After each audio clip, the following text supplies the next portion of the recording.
우리가 성경의 모든 역사들을 자세히 보면은 국가이든 개인이든 하나님께서 찾아가실 때가 있습니다. 그 국가를 방문할 때가 있고 개인을 방문하실 때가 있습니다. 그런데 하나님께서 국가가 됐든 개인이 됐든 간에 찾아가셨을 때는 두 가지 이유를 가지고 찾아가십니다. 첫째는 축복하기 위해서, 은혜 주시기 위해서, 도와주시기 위해서, 치료해 주기 위해서, 또는 위로해 주시기 위해서, 또 기쁘게 교제하기 위해서 찾아가실 때가 있습니다. 또 하나는 다른 방법으로, 다른 이유인데 그 사람에게 징계하실 때, 그 사람에게 공격성을 가지고 우리 하나님께서 그 사람을 찾아가실 때도 있고 그 민족을 찾아가실 때가 있습니다. 첫사람 아담과 하와가 에덴 동산에서 있을 때 죄가 들어오기 전에 성령 충만한 상태였을 때 아담도 죄가 없고 하나님도 원래 죄가 없으신 분이기 때문에 죄 없는 하나님께서 죄 없는 사람을 찾아가실 때 전혀 불편하지가 않죠. 그래서 하나님께서 매일 그들을 찾아가셨어요. 그래서 서로 대화하고 교제하고 그리고 하나님 뜻도 알려주시고 그리고 아담과 하와는 하나님께서 자기 처소에 찾아오신 것에 대해서 늘 행복해하고 그리고 눈만 뜨면 오늘은 하나님이 찾아오시지 않나? 하나님을 기다리는 그런 좋은 관계였습니다. 그런데 선악과 나무의 사건이 벌어진 다음에 하나님께서 아담과 하와를 찾아가셨죠. 바로 그럴 때는 하나님께서 교제하기 위해서 찾아가신 것이 아니라 범죄한 그들에게 죄에 대한 보응을 하기 위해서 하나님께서 그들을 찾아가신 것을 볼 수가 있습니다. 그러니까 하나님께서 민족이 됐든 국가가 됐든 사람이 됐든 개인이 됐든 찾아가시는 방법은 항상 그 이유는 두 가지입니다. 하나는 축복하시기 위해서, 하나는 징계하시기 위해서. 소돔과 고모라에 하나님께서 찾아가셨죠. 소돔과 고모라는 왜 찾아가셨나요? 바로 징계하기 위해서 찾아가셨죠. 바벨탑 사건 속에서도 하나님께서 찾아가셨죠. 그들이 기와장을 굽고 높이 바벨탑을 쌓을 때 하나님께서 찾아가셔서 그들의 교만함과 오만 방자함, 하나님을 의지하지 않고 스스로 살겠다는 그것 때문에 하나님께서 찾아가셔서 사닥다리 위에 올라있는 사람이나 성벽 위에 올라있는 사람이나 밑에 있는 사람한테 언어를 못 알아듣도록 해버리니까 서로가 더 이상 교제할 수가 없는 거예요. 이렇게 하나님은 심판하기 위해서 찾아가실 때가 있는가 하면 축복하셔서 은혜 베풀기 위해서 찾아가실 때가 있다는 것을 우리가 성경 역사를 보면서 쭉 볼 수가 있습니다. 민족적으로도 마찬가지예요. 하나님께서 북이스라엘 전체를 찾아가셨을 때 아수르를 통해서 그들을 심판하시기 위해서 경고하시고 찾아가신 적이 있습니다. 남쪽 유다도 마찬가지입니다. 민족 전체가 하나님 앞에 징계받을 때 바벨론을 통해서 너희는 포로로 잡혀가서 70년 동안 고통을 당할 것이라고 하면서 너나 나나 할 것 없이 유다 민족 전체에게 하나님께서 징계를 선포하신 적이 있습니다. 이렇게 하나님은 축복을 하시기 위해서 찾아가실 때도 있지만 징계하실 때도 찾아가실 때가 있는데 하나님 입장에서는 여러분 징계하러 찾아가실 때는 마음이 아프시겠죠. 축복하시러 가실 때는 하나님께서 굉장히 기분이 좋으시겠죠. 자, 근데 여러분 오늘 성경을 보면 하나님께서 아브라함 가정을 지금 찾아오셨습니다. 그 이유는 아이가 없어서 근심에 쌓이고 걱정에 쌓이고 또 여러분 자기 일생 가운데 하나님의 약속을 이루지 못한 것에 대한 안타까움 때문에 고통당하고 있는 그 아브라함 가정에 하나님께서 찾아오셨어요. 왜 찾아가셨어요? 이 가정은 징계하기 위해서 찾아가신 것이 아니라 아들을 주시기 위해서, 축복하기 위해서 하나님께서 이 가정을 찾아간 것을 볼 수가 있습니다. 자, 그런데 여러분, 오늘 본문에서 아주 중요한 단어를 우리가 하나를 발견할 수가 있습니다. 자, 창세기 21장 1절 한번 보겠습니다. 여호와께서 말씀하신 대로 사라를 돌보셨고 그랬습니다. 여러분, 이 돌보셨다라는 말이 아주 은혜로운 말씀입니다. 이 돌보셨다는 말은 히브리 말로 원문에 파카드라는 단어를 썼습니다. 이 파카드라는 단어는 무슨 뜻이냐면 하나님이 그 가정을 신방하셨다. 하나님께서 그 가정을 잊지 않고 찾아주셨다. 하나님께서 즐거운 마음으로 방문하셨다라는 뜻입니다. 그러니까 하나님께서 이 가정을 방문하신 것이 굉장히 즐거운 일이요, 축복의 일이요, 기쁜 마음으로 하나님께서 이 가정을 찾아오셨다라는 단어를 썼습니다. 이것을 바로 파카드라는 단어입니다. 그런데 여러분, 이 파카드라는, 돌보셨다라는 단어도 중요하지만 오늘 이 성경에서 아주 의도적으로 우리한테 부각시키는 그런 말씀이 또 하나가 있습니다. 그거 한번 보겠습니다. 오늘 1절에 또 나와 있습니다. 여호와께서 말씀하신 대로 사라를 돌보셨고, 여호와께서 말씀하신 대로 사라에게 행하셨으므로 그래요. 그러니까 말씀하신 대로라는 단어를 계속 성경은 부각을 시키고 있습니다. 그러면 하나님께서 아브라함 가정에 아주 오래전에 약속하시고 예언하시고 이들과 하나님이 약속하신 뭐가 있다라는 것입니다. 그 약속을 이루시기 위해서, 그 약속을 성취시키기 위해서 하나님이 그들에게 약속한 것을 지키시게 하기 위해서 오셨다는 것입니다. 그래서 말씀하신 대로라는 말씀을 오늘 부각시키고 있는 것입니다. 자, 그러면 하나님께서 이 아브라함과 아브라함의 가족에게, 부인에게 도대체 몇 년 전에 어떤 약속을 하시고 그 약속을 성취시키러 오셨을까요? 자, 하나님께서 아브라함과 그 부인에게 약속한 것을 한번 보도록 하겠습니다. 그가 정확하게 25년 전의 일입니다. 창세기 12장입니다. 1절부터 2절까지 보겠습니다. 하나님의 아브라함하고 어떤 약속을 하셨을까요? 여호와께서 아브라함에게 이르시되 너는 너의 고향과 친척과 아버지 집을 떠나 내가 내게 보여줄 땅으로 가라. 내가 너로 큰 민족을 이루고 내게 복을 주어 내 이름을 창대하게 하리니 너는 복이 될지라. 여기 2절에 보니까는 내가 너로 큰 민족을 이루고 그랬습니다.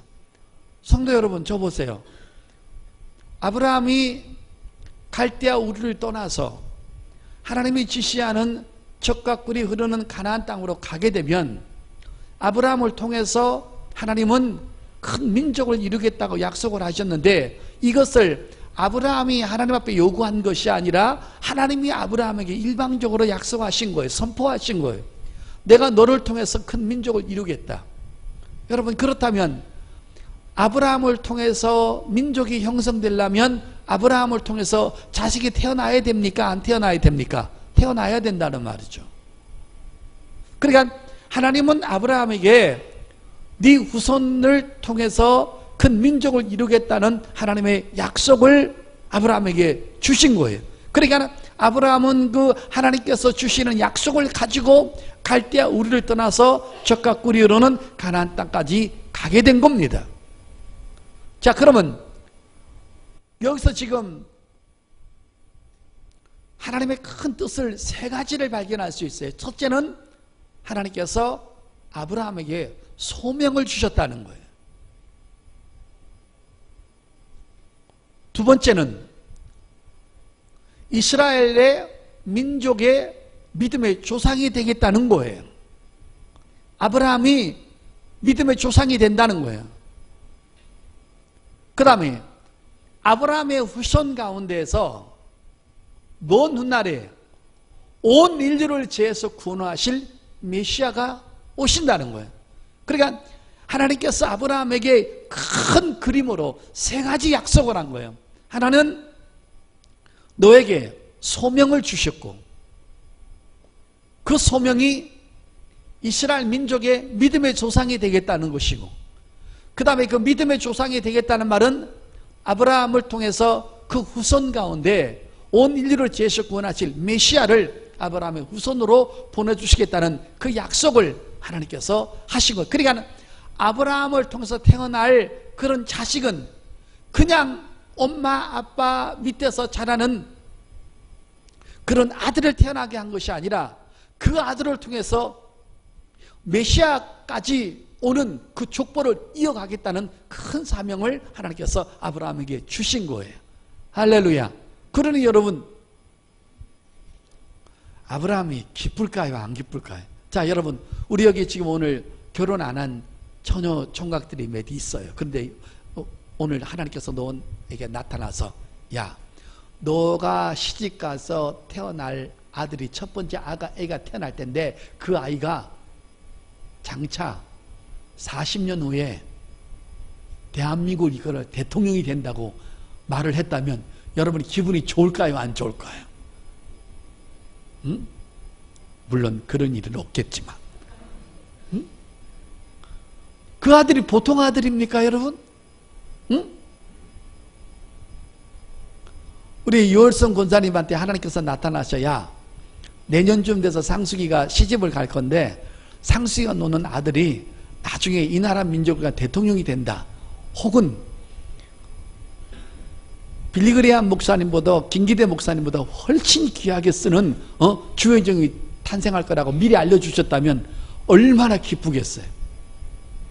그럼 유월성 권사는요, 한 가지 소원이 있을 거예요. 안 죽을 거예요, 여러분. 그 아이 태어날 때까지 그 일을 보려고. 그러니까 여러분, 근데 여러분, 하물며 아브라함은 온 인류를 죄에서 구원하실 메시아가 네 후손 가운데 온다고 했으니 아브라함이 꿈에 부풀었겠어요? 안 부풀었겠어요? 그러니까 여러분, 근데 그 조건이 뭐냐? 갈대아 우르를 떠나는 조건이라는 거예요. 그러니까 여러분, 그 갈대아 우르에서 젖과 꿀이 흐르는 가나안 땅까지 여러분 1000 몇백 킬로가 되는데, 그때 당시에는 자전거도 없고 자동차도 없는 그런 시절에 배 타고 산 넘고 오다가 천막 치고 자면서 몇 달이 걸려서 여러분 이 가나안 땅에 와야 되는데, 여러분 문제는 자기한테 태어날 아이가 민족의 메시아를 보내는 후손이 된다고 하니까는 아브라함은 큰 꿈을 부풀고 여러분 가나안 땅까지 오는 거예요, 여러분. 그 여러분 그 약속을 가지고 아브라함이 물 건너고 산 건너고 바다 건너서 끝까지 온 거예요. 이 꿈이 있는 거예요, 여러분. 그 여러분, 꿈이 있는 사람은 망하지 않는 거예요, 여러분. 할렐루야. 근데 여러분, 우린 전부 다 동일한 꿈이 있잖아요. 개돈 타는 꿈 말고, 개돈 타는 꿈은 적금을 넣은 사람은 타는 것이고 안 넣은 사람은 못 타는 건데, 그거는 다 꿈이 다르죠. 그러나 우리에게 주어지는 똑같은 꿈이 있는데 뭐예요? 바로 주님이 재림하시는 꿈이죠. 할렐루야. 응? 아휴, 나는 주님 빨리 오셨으면 좋겠어. 내일이라도 오셨으면 좋겠어. 응? 내일이라도 빨리 오셨으면 내일 새벽에 안 일어나도 되잖아. 할렐루야. 응? 근데 한 가지 좀 아쉬움이 있다면, 예수님이 내일 오시면 그렇게 애쓰고 열심히 해가지고 그 설교 준비를 좀 많이 해놨는데 앞으로 몇천 편을 설교를 할 게 많은데 그거 못 써먹고 천국 가는 게 조금 아쉽긴 아쉽죠. 응? 그거 외에는 뭐 아쉬울 거 없습니다. 응? 자, 우리는 꿈을 가졌다는 게 얼마나 행복한지 몰라요. 얼마나 신선한지 몰라요. 내가 아침에 자다가도 일어나면 육적으로는 이런 걱정 저런 걱정이 있지만 아무리 그 걱정이 커도 주님이 나를 데리러 오시는 그 재림의 꿈을 절대로 침몰시키지 못합니다. 재림의 꿈이 육의 것을 침몰시킬 수는 있죠. 얼마나 행복한지 모릅니다. 자, 여러분, 아브라함이요, 자기가 믿음의 조상이 되고 자기한테 태어날 후손 가운데 온 인류를 지혜서 구원하실 메시아가 온다라는 그 꿈을 가지고 갈대아 우르를 떠나서 가나안 땅까지 왔어요. 그래가지고 날마다 그 꿈을 꾸는 거예요. 언제 내가 아이가 생길까? 그런데 여러분, 이게 웬일입니까? 가나안 땅에 도착을 했는데 아무리 서로가 사랑을 하고 그래도 아이가 생기질 않는 거예요. 그래서 아브라함이 기다리다가 지쳤어요. 그래가지고 아브라함이 영적 위기가 언제 왔냐면 10년 만에 아브라함이 믿음이 흔들리기 시작했어요. 아브라함이 갈대아 우르에 75살에 왔거든요. 그런데 만 9년 10년 될 때까지 아이가 안 생기는 거예요. 그러니까 아브라함이 정말 막 돌지경인 거예요. 그러니까 여러분 막 믿음이 흔들리기 시작하고 그 다음에 여러분 하나님에 대한 그 약속의 말씀을 차츰 잊어버리기 시작한 거예요. 그 나이는 85살이 됐죠. 사라는 75살이 됐죠. 이러다가는 아이가 생기지 않으니까 하나님의 약속은 잊어버리고 사라가 마음이 조급해진 거예요. 에이 뭐 아무렇게나 뭐 애를 낳아도 아브라함의 육적인 자손이니까 하나님께서 뭐 일하시겠지. 그래가지고 여러분 몸종 하가를 들려보내가지고 아이를 갖게 합니다. 여러분께서 이 히브리적 배경을 잘 알아야 됩니다. 여러분, 이 몸종이라는 말은 히브리 말로 둘레라는 말인데, 이 둘레라는 말이 무슨 말이냐면 애 바구니라는 뜻입니다.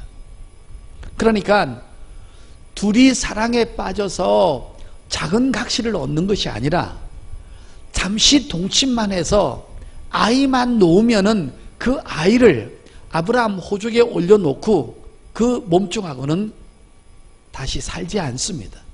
그것이 히브리법의 어떤 법인 것입니다. 작은 마누라 얻어가쓰고 큰 방에 큰 마누라하고 하룻밤 자고 또 둘째 마누라하고 그 다음날 자고 살림을 두 집 살림을 하는 그런 내용이 아닌 것입니다. 이것은 한마디로 아이를 얻기 위한 동침이고, 아이를 가질 때까지만 동침을 하고 아이를 가지게 되면 그때부터 동침을 하지 않는 것입니다. 그가 아이를 낳았다고 해서 그가 둘째 부인이 되는 것이 아닌 것입니다. 그래서 여러분, 사라가 하갈과 동침을 시켜가지고 아이를 놓습니다. 그때 아이를 놓은 것이 86세 때 이스마엘을 놓습니다. 자, 창세기 한번 볼까요? 16장. 그래서 여러분, 성경에는 이런 주종관계가 정확하기 때문에 성경을 이렇게 기록한 것입니다. 창세기 16장 15절 보십시오. 하갈이 아브라함의 아들을 낳음에, 꼭 아브라함이라는 호칭을 하지 않습니다. 자기 애가 아닌 것입니다. 하갈이 아브라함의 아들을 낳음에 아브라함이 하갈이 낳은 그 아들을 이름하여 이스마엘이라 하였더라. 하갈이 보세요, 아브라함에게 이스마엘을 낳았을 때 항상 아브라함을 부각시키는 것입니다. 여자 족보가 아니기 때문에 이스마엘을 낳았을 때 아브라함이 86세였더라. 그러니까 75세 때 그 하나님과의 그 약속을 받았는데 85세에 되어서 10년 만에 아브라함의 믿음이 완전히 바닥이 나버렸고, 그 다음에 하나님께서 자기한테 약속한 것을 잊어버리게 된 거예요.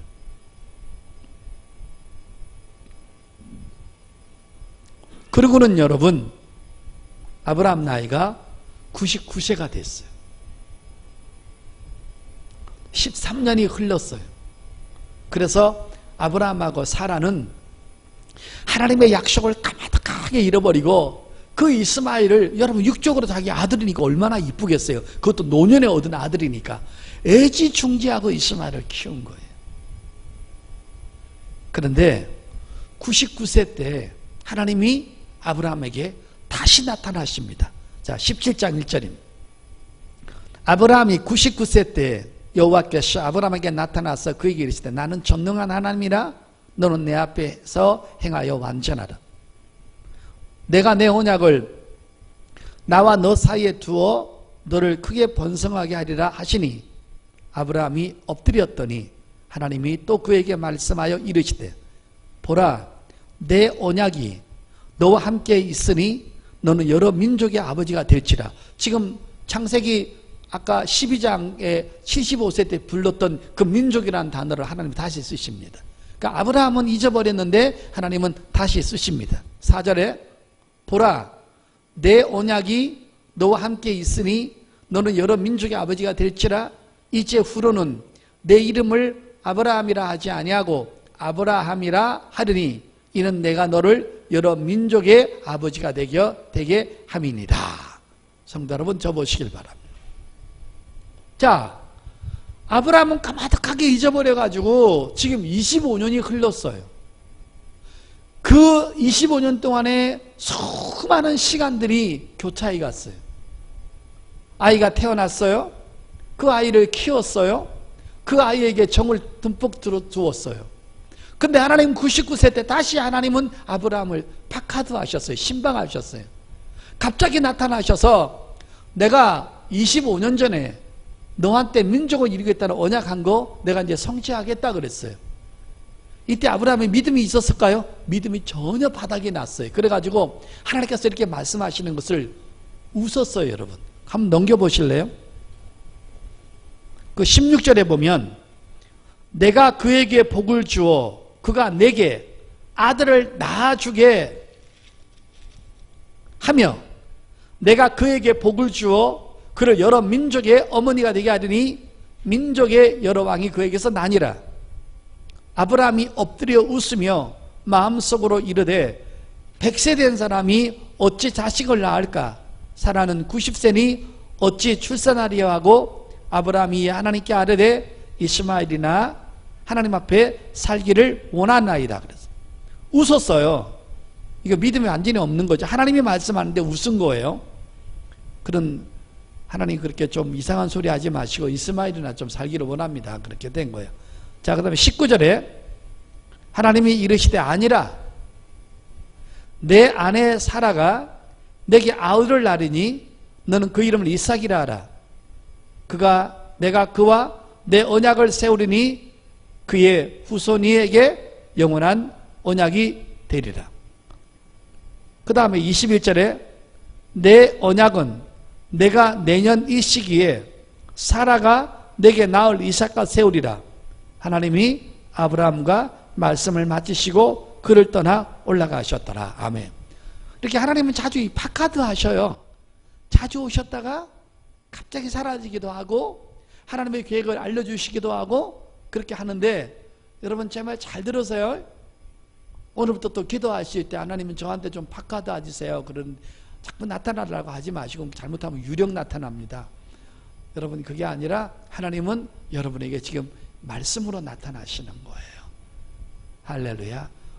늘 말씀으로 나타나셔서 여러분을 위로하기도 하시고 여러분에게 용기 주시기도 하시고 물론 여러분 가끔 꿈으로도 나타나기도 하십니다. 그런데 말씀으로 가장 자주 나타나십니다. 왜? 말씀은 곧 하나님이시기 때문에. 할렐루야. 성도 여러분, 사람은 모든 것을 기억할 수 있는 전지성이 없어요. 그리고 남이 말한 것도 잊어버리고 내가 말한 것도 잊어버려요. 내가 아는 사람이 약속도 못 지키고 내가 한 것도 약속을 못 지켜요. 사람은 날마다 하루에 기하장을 12장을 엎었다 뒤집었다 하는 게 인간이에요.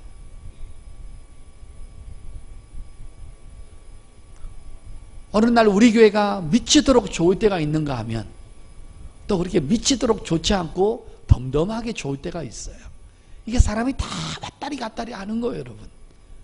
항상 변함없는 불은 하나님밖에 없다라는 거예요. 그래서 여러분, 하나님이 하시는 거야. 내가 25년 전에 너한테 소명 줄 때 너를 이스라엘의 믿음의 조상으로 만들고 네 후손 가운데 태어날 아이가 온 인류를 지혜서 구원했던 메시아로 맞이할 그런 후손이 태어날 거라고 했는데 너는 왜 믿지 못하느냐? 네가 한 말이 아니라 내가 한 말이라 이 말이야. 나는 오늘 그 약속을 지킬 것이다. 아브라함이 웃었잖아요. 근데 하나님께서 더 확실하게 얘기하잖아요. 내년 이맘때 사라가 임신을 해서 배가 볼록볼록 부흥들이 되니까 너는 그거 보고 있다가 애 놓으면 아들이 태어날 거고 하나님 또 아들 이름까지 미리 지어놨잖아요. 그래서 여러분 이삭이라 지금은 여러분 의학이 발달돼서 초음파가 발달돼서 아기를 가지고 몇 달 뒤에 아기인지 아들인지 딸인지 알려주잖아요. 근데 여러분 그때는 여러분 뭐 알겠어요, 여러분? 몇천 년 전인데. 근데 여러분 임신한 아이가 아들인 것도 알고 내년에 태어날 것도 알고 여러분 이런 거 들으면요 정말 하나님은 너무 전능하신 것 같습니다. 그래서 하나님에 관해서 계속 들으면 잃어버렸던 믿음이 회복되는 거예요. 아브라함 믿음 다 까먹었다가 하나님하고 만나서 계속 하나님의 몇 마디 하니까 믿음이 회복된 거예요. 그러니까 여러분 믿음 다 까먹었다가도 교회 와서 말씀 들으면요 성령께서 여러분에게 믿음을 회복시키시는 거예요. 할렐루야. 근데 여러분 자꾸 말씀을 안 들으면 믿음 회복이 안 돼요. 여러분. 하나님께서 찾아오셔서 파카드 하셔서 내가 아까 말씀 부각시킨 내용이 뭡니까? 여호와께서 말씀하신 대로 여호와께서 말씀하신 대로 25년 전에 하신 말씀을 지키고 성취하시기 위해서 하나님은 파카드를 하신 것입니다.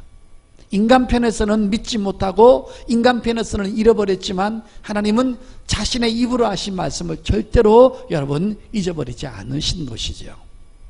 성도 여러분, 오늘 여러분에게 기도하시다가 조금 지치신 분들, 또 기도하다가 아직까지 응답되시지 않는 분들, 어떤 분들은 남편 놓고 부인 놓고 자식 놓고 친정 부모 놓고 기도하는데 아직까지 끔찍도 안 하죠. 근데 여러분, 제가 여러분에게 한 가지 확신드릴 말씀이 있습니다. 오늘 이 말씀 붙잡으시고 기도를 쉬지 마시고 포기하지 않기를 바라는데, 시편 34편입니다. 15절부터 19절입니다. 여호와의 눈은 의인을 향하시고 그의 귀는 그들의 부르짖음에 기울이시는도다. 여호와의 얼굴은 악을 행하는 자를 향하사 그들의 자취를 땅에서 끊으려 하시는도다. 자, 악인들에게는 악의 심판 파카드 악에서 찾아오시죠. 의인은 안 그런 거죠. 또 17절에 계속 부각시는 단어가 의인이라는 단어입니다. 의인이 부르짖음에 여호와께서 들으시고 그들의 모든 환난에서 건지셨도다. 여호와는 마음이 상한 자를 가까이 하시고 충심으로 통회하는 자를 구원하시는도다. 의인은 고난이 많으나 여호와께서 그의 모든 고난에서 건지시는 도다. 아멘. 여러분, 저 보세요. 얼마나 위로의 말씀입니까? 성경은 우리 인간의 허물과 죄와 관계없이 예수 믿고 구원받는 자는 모두 다 의인인 것입니다.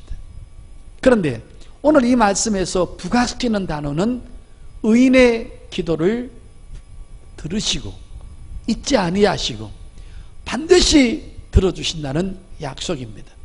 여러분의 남편과 자식과 친정부모와 시집부모들이 끔찍을 안 하는 것 같아도 한 가지 확신은 그들이 죽기 전까지 하나님은 언젠가는 여러분의 기도를 듣고 계셨기 때문에 반드시 그분을 구원받고 돌아가게 할 수 있는 기회가 확률이 훨씬 크다는 것입니다. 할렐루야. 여러분 죄송한 얘기지만요, 우리 장인어른같이 강박하신 분이 없었어요. 아주 강적 중에 그런 강적분이 없으셨어요, 여러분. 저는 사이고 제 아내는 목사지만요, 같은 목사지만 연애할 때부터 우리 장인어른이 굉장히 핍박을 했어요. 너희들은 불황당이라고, 다른 종교는 인정하지 않고 오직 예수만 구원이 있다고 하는 그런 불황당당이라고. 진짜 누가 불황당당인지 몰라 얘가. 하나님 앞에. 할렐루야. 그런데 여러분, 그래도 욕을 먹으면서 핍박을 받으면서, 그 여러분 가끔 옛날에 연애할 때 집에 가서, 또 결혼하고도 집에 가서 음식 차리고 밥 주시면, 장모님 밥 주셨으면 우리가 기도하면요, 그렇게 기분 나빠하시는 거예요. 밥은 내가 차려준데 왜 엉뚱한 사람한테 기도하냐고. 근데 여러분, 그 집 가족들이 주의 종이 몇 명입니까? 나까지 열심히 기도하고 그랬더만 결국은 마지막에는 다 돌아가시기 몇 년 전에, 물론 장모님은 너무너무 신앙생활 잘하셔서 몇 년 동안 제 밥을 다 해주셨지만 장인어른도 그래도 몇 년 남겨놓고는 신앙생활 잘 하시다가 결국은 우리가 전해준 예수 복음을 듣고 마지막에 나한테 복음 전해줘서 고맙다고, 예수 알려줘서 고맙다고, 그리고 천국 가셨잖아요. 그러니까 여러분, 기도하는 사람들은요 구원받는 확률이 100% 있다니까요. 할렐루야. 네, 그러니까 여러분, 의인의 기도를 들으신다는 것에 대해서 오늘 이 말씀이 여러분의 영혼과 마음속에 파카드 되시기를 예수 이름으로 축복합니다. 자, 말씀의 결론을 하나 내겠습니다. 여러분, 어떤 고난과 위기와 위경과 숨통이 막히는 캄캄한 쥐레밭을 걷고 계십니까? 하나님은 의인의 기도를 들으셔서 그 문제를 해결하는 것도 방법이고, 또 그 문제를 보류시키는 것도 방법이고, 여러분이 그 고난에서 이기게 하는 것도 방법이고, 다양한 솜씨로 하나님은 우리를 이끌어가고 계심을 믿으시기를 바랍니다. 그리고 여러분, 아담이 범죄했을 때 에덴에서 쫓겨났죠. 그때 가죽옷을 입히심으로 말미암아 무화과 나무는 벗겨버리고 가죽옷을 지겨 입으셨습니다. 그 무화과 나무는 세상의 선행이나 세상의 지식이나 세상의 구제가 구원받을 수 없다라는 거예요. 그 무화과 나무를 벗기신 거예요. 인간은 절대로 선한 것이 나올 수 없다라는 거예요. 그래서 하나님께서 가죽옷을 입혔는데, 여러분, 그 가죽옷은 누군가가, 동물이 희생됐다는 거예요. 희생이 되어서 가죽옷을 입혀준 것이죠. 먼 훗날에 여자의 후손이 오실 것이다. 메시아가 오실 것이다. 짐승이 죽어서 그 피로 말미암아 이스라엘 백성이 1년에 한 번씩 육체의 죄를 치료받고 해결받았지만, 그러나 그 짐승의 피는 영혼의 죄를 해결할 수가 없다. 그런데 예수님께서 흘리신 십자가의 보혈은, 그의 의로운 삶은, 그의 의로우신 피는 인간의 영혼의 죄와 과거죄와 현재죄, 미래죄, 육체의 죄까지 모든 죄를 여러분 없이 하시고 예수님의 그 피는 그 유효기간이 1년이 아니라 영원히 우리가 이 땅에 사는 동안에 마지막까지 하나님 앞에 섰을 때까지 여러분 그 죄를 덮을 수 있는 유일한 제사함의 피인지를 믿습니다. 그걸 보내주시겠다 약속했죠. 마태복음 1장에 지금부터 2000년 전에 하나님의 때가 참에 여인의 후손 마리아에서 성령으로 잉태되신 예수님이 율법 아래 나셨습니다. 그래서 여러분 그 예수님이 바로 우주 전체를 향해서 이 땅에 방문하신 것입니다. 그래서 여러분 누구든지 예수 믿기만 하면 구원받는 제3의 은혜를 대한민국에만 준 것이 아니고 전 세계 모든 나라 속에 하나님께서 박하드하셔서 예수님을 통해서 죄사함과 구원받을 수 있는 기회를 하나님께서 이 민족에게, 전 세계 민족에게 주신 줄 믿습니다. 이게 바로 우주적 박하드인 것입니다. 그리고 여러분 마지막으로 그 예수님을 보내주신다고 하신 그분이 오셔서 율법 아래 33년 동안 사시다가 율법의 1.1억도 어기지 않고 다 지키셔서 생각으로 마음으로까지도 죄짓지 아니하시고 온전하신 그분이 십자가에서 죽으심으로 말미암아 그 피로 말미암아 그 의로운 행실로 말미암아 믿기만 하면 구원받으시는데, 그분이 오셨던 것처럼 그분이 이 땅에 오셔서 파카드하셔서 온 인류에게 제사함을 주신 다음에 죽으셨다가 3일 만에 부활하시고 40일 동안 계시다가 다시 하늘로 승천하시면서 뭐라고 그랬냐면 너희가 본 그대로 내가 다시 오실 것이다. 재림의 파카드만 이제 남겨두셨습니다.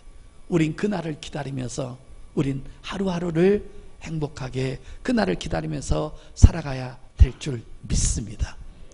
성도 여러분, 우리가 주를 위해서 헌신했던 모든 일들 하늘나라에서 보상받으면서 하나님 앞에 칭찬받으면서 주님이 오시는, 다시 오시는 그 파카드만을 기다리면서 우리의 희망을 거기에 걸고 이 땅에서 사는 동안에 좀 힘드시겠지만, 고난도 많으시겠지만 하나님의 위로와 행복과 치료를 바라보면서 여러분 오늘 이 말씀이 여러분에게 파카드 되셔서 이 말씀의 위로가 되시고 소망 되셔서 여러분 이 세상 넉넉하게 이겨나가시고 믿음 생활 전진할 수 있기를 예수님의 이름으로 축복합니다.